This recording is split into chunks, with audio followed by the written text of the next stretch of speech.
Alright, so here's an interesting thing, especially for our long-term viewers. I can actually see the water in that pond that I'm working on from the house for the first time ever. Alright, I'm going to call it good for right now. I had enough machine time for today.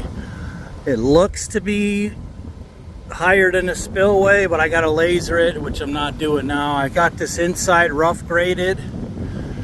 We have had some melting snow, even though it's back in the 20s, and I think that filled it up all the way. So I need to get over there and I need to check it out and see if it's going through the spillway or if it's about to go over the dam.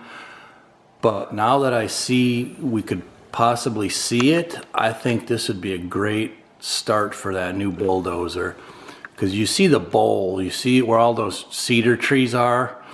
That's where the bowl starts, and if I could build that dam up even bigger and higher, we could see a majority of that water. If I could bring it up another couple feet, that would be really cool. So that's a new first, that we could actually see water here, even though it's barely from the house.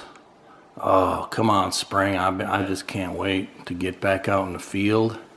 It's in the 20s again today, late January, but whew, can't wait. Dream big.